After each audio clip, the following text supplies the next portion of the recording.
Hello my dear friends, कैसे हैं आप सब। आई होप आप सब बहुत अच्छे होंगे। माय डियर फ्रेंड्स, आज का हमारा जो टॉपिक है that is Indian contract act. Friends, ये जो टॉपिक है ये बेसिकली एप्लीकेबल है फाउंडेशन लेवल स्टूडेंट्स के लिए, बट अगर मेरा बात माने तो मैं इसे फाउंडेशन, इंटर या फाइनल देख के नहीं पढ़ा रहा हूं, बिकॉज कॉन्ट्रैक्ट एक्ट एक ऐसा एक्ट है जिसे आपको जानना बहुत जरूरी है। अगर आप लॉ के स्टूडेंट हो तो आपके लिए ये एक्ट एप्लीकेबल है। So irrespective of any stream, any level, मेरा ये रिक्वेस्ट है कि कोई भी स्टूडेंट इस पर्टिकुलर एक्ट को, इस पर्टिकुलर वीडियो को देख सकता है। Coming back to today's topic my dear friends, sir आज आप कॉन्ट्रैक्ट एक्ट में क्या करने जा रहे हो? तो बिकॉज ये फर्स्ट क्लास है माय डियर फ्रेंड्स, हम सबसे पहले डेफिनेशन ऑफ कॉन्ट्रैक्ट देखेंगे। एक इंपॉर्टेंट बात मैं बताना चाहता हूं, डेफिनेशन ऑफ कॉन्ट्रैक्ट में बहुत सारा सीरीज ऑफ स्टेप्स होगा। एंड ध्यान दीजिएगा, एक भी सीरीज ऑफ स्टेप्स अगर हम फॉलो ना करें तो उस केस में कॉन्ट्रैक्ट नहीं बनेगा। Basically what I mean to say कि कॉन्ट्रैक्ट बनाने से पहले बहुत सारे स्टेप्स होते हैं जो मुझे फॉलो करनी है। अगर हम फॉलो नहीं कर रहे हैं वो स्टेप्स तो हमारा कॉन्ट्रैक्ट नहीं बन सकता। क्लियर है? हम धीरे धीरे उस स्टेप्स के बारे में भी जानेंगे। सबसे पहले हम एक बार लॉ में सेक्शन में क्या लिखा हुआ है कॉन्ट्रैक्ट का डेफिनेशन, आइए पहले वो देखते हैं। My dear friends, section 2 subsection H defines a contract as an agreement enforceable by law. As an agreement enforceable by law.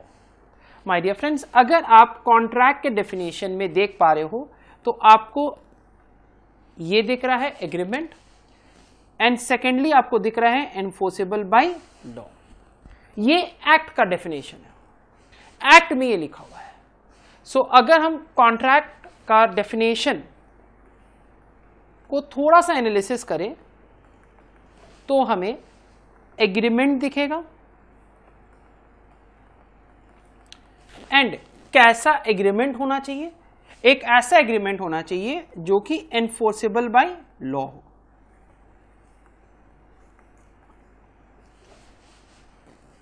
Her student के मन में एक सवाल आज होनी चाहिए। क्या सवाल होनी चाहिए? कि सर ये बात, ये लाइन ऐड क्यों किया गया है सर? एनफोर्सेबल बाय लॉ ये लाइन ऐड क्यों किया गया? Sorry my dear friends, enforceable by law ये वर्ड, ये सेंटेंस इसलिए इंपॉर्टेंट है बिकॉज बहुत सारे ऐसे एग्रीमेंट होंगे जो कि एनफोर्सेबल बाय लॉ नहीं होंगे। जब हम बात करते हैं एनफोर्सेबल बाय लॉ का तो वी सिंपली मीन्स कि उसका लॉ में कुछ अस्तित्व हो। हम उस एग्रीमेंट को कोर्ट ऑफ लॉ में चैलेंज कर सके। अगर हम किसी भी एग्रीमेंट को कोर्ट ऑफ लॉ में चैलेंज नहीं कर सकते हैं my dear friends, it simply means वहां कोई भी कॉन्ट्रैक्ट नहीं बना। सो ध्यान रहे, एक ऐसा एग्रीमेंट जो कि लॉ से एनफोर्स हो सके, which can be enforced by law, only then such agreement shall be regarded as a contract. अब ध्यान दीजिएगा माय डियर फ्रेंड्स, अब आप लोग के मन में यह सवाल होनी चाहिए कि सर एग्रीमेंट का मतलब क्या है? कॉन्ट्रैक्ट मीन्स एग्रीमेंट, तो एग्रीमेंट का मतलब क्या है? सो इसका भी हम एक बार डेफिनेशन रीड करते हैं। आइए, an agreement is defined as every promise and every set of promises, every promise and every set of promises forming consideration for each other.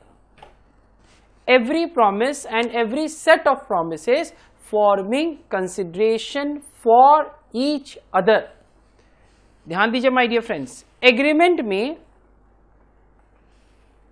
दो इंपॉर्टेंट पार्ट हमें पता चला।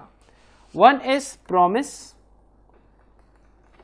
कि एग्रीमेंट अपने आप में एक प्रॉमिस होता है, एंड उस प्रॉमिस में कंसिडरेशन होना जरूरी है। उस प्रॉमिस में कंसिडरेशन होना जरूरी है। तो ध्यान दीजिए, वापस से हम लोग इसको रिकैप करते हैं माय डियर फ्रेंड्स। कॉन्ट्रैक्ट में हमने देखा एक ऐसा एग्रीमेंट जो कि एनफोर्सेबल बाय लॉ हो। अब हम जब एग्रीमेंट देख रहे हैं तो एग्रीमेंट का मतलब यह होता है कि एक ऐसा प्रॉमिस जिसमें कंसिडरेशन हो। अभी भी हम फाइनल स्टेज तक नहीं पहुंचे हैं फ्रेंड्स। अब ध्यान दीजिएगा, अब आप लोग के मन में यह सवाल उठ रहा होगा, सर यहां पर प्रॉमिस एंड कंसिडरेशन, सर ये दो टर्म्स का हमें मीनिंग बताइए, ये दो टर्म्स क्या हैं? तो माय डियर फ्रेंड्स, कंसिडरेशन हम थोड़ी देर के बाद अपने नेक्स्ट लेक्चर्स में कवर करेंगे। प्रॉमिस हम पहले देखेंगे, बिकॉज अगर हम प्रॉमिस अभी नहीं देखेंगे तो हमें समझ में नहीं आएगा कि एग्रीमेंट कैसे बनेगा। सो हमारे लिए सबसे इंपॉर्टेंट ये है कि हम सबसे पहले प्रॉमिस देखें। आइए प्रॉमिस का डेफिनेशन देखते हैं कि क्या है। A promise is defined when the person to whom the proposal is made, ध्यान दीजिएगा, when the person to whom the proposal is made, यहां पर प्रपोजल का मतलब होता है my dear friends offer. Signify का मतलब होता है express. Signifies his assent, assent का मतलब होता है my dear friends acceptance. His assent thereto the proposal is said to be accepted।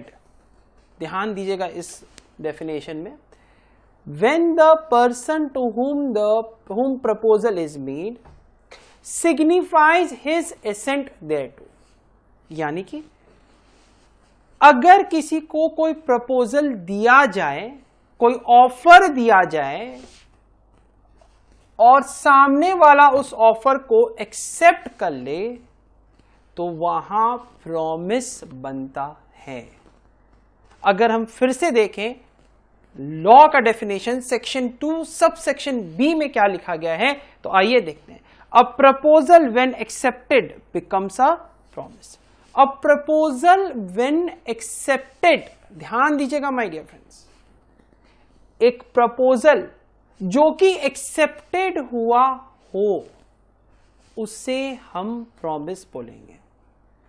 सो अगर हम प्रॉमिस का बात करें तो प्रॉमिस में ऑफर प्लस एक्सेप्टेंस, ये दोनों होना चाहिए। अब अगर हम एक बार वापस से कॉन्ट्रैक्ट का डेफिनेशन देखें तो हमें पता चलेगा कि कॉन्ट्रैक्ट में सिर्फ एग्रीमेंट जो कि एनफोर्सेबल बाय लॉ हो यही लिखा हुआ है। फिर हमने एग्रीमेंट का डेफिनेशन देखा, तो जब एग्रीमेंट का डेफिनेशन देखा तो हमें यह पता चला कि कॉन्ट्रैक्ट तो अभी बाद में बनेगा, पहले तो प्रॉमिस बनाओ, एक ऐसा प्रॉमिस बनाओ जिसमें कंसिडरेशन हो। अब बात आता है कि प्रॉमिस कैसे बने। तो प्रॉमिस को बनाने के लिए एक ऑफर होगा और उस ऑफर को एक्सेप्ट भी करवाना होगा।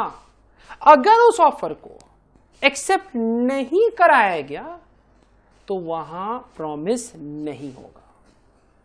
सिंपल सा बात है, अगर ऑफर को, प्रपोजल को एक्सेप्ट नहीं कराया गया तो वहां प्रॉमिस नहीं होगा। So what does it mean?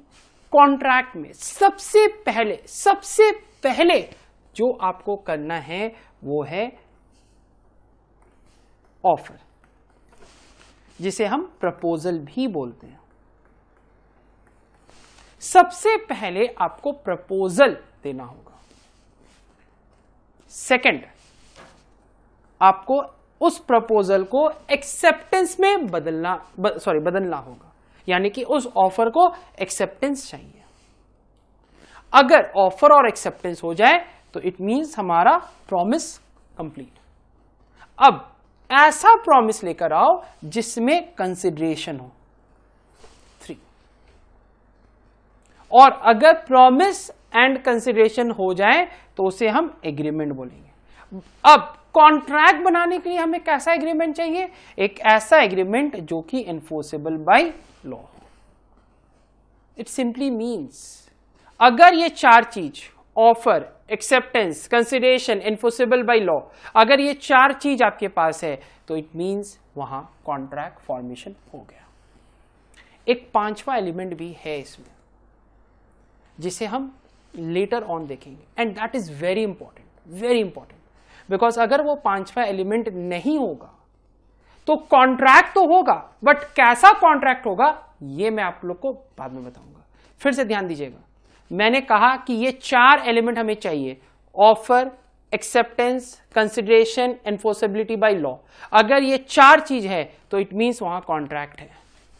अब एक 5वां एलिमेंट भी है, क्या है मैं आप सबको बताऊंगा, लेकिन मैं ये भी बता दे रहा हूं ऐसा हो सकता है कि कॉन्ट्रैक्ट है, 5वां एलिमेंट नहीं है लेकिन फिर भी कॉन्ट्रैक्ट है, और अगर ये नहीं है तो उस कॉन्ट्रैक्ट का, उस एग्रीमेंट का क्या होगा ये मैं आपको फर्दर लेक्चर में बताऊंगा। ये भी बताऊंगा कि वो आखिर कॉन्ट्रैक्ट है कि वो सिर्फ एग्रीमेंट है।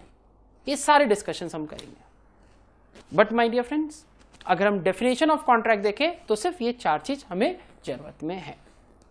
माय डियर फ्रेंड्स, हम सबसे पहले ऑफर एंड एक्सेप्टेंस को देखेंगे, next we will see consideration and finally we will see contract. ठीक है माय डियर फ्रेंड्स, अगर ऑफर एक्सेप्टेंस में आज के लेक्चर में स्टार्ट करूं तो थोड़ा सा ज्यादा टाइम टेकिंग हो जाएगा, इसीलिए ये लेक्चर मैं अभी यहीं स्टॉप कर रहा हूं। हम नेक्स्ट लेक्चर से ऑफर और एक्सेप्टेंस देखेंगे एंड जो ऑफर और एक्सेप्टेंस हम देखेंगे वो मैं एक स्टोरी फॉर्म पे आपको समझाने का कोशिश करूंगा। मेरा ये फोकस रहेगा कि जैसे ही मेरा स्टोरी खत्म हो ऑफर एक्सेप्टेंस का डेफिनेशन आप सब समझ जाए। My dear friends, with this I am going to end this lecture. Thank you so much for watching my channel. Thank you.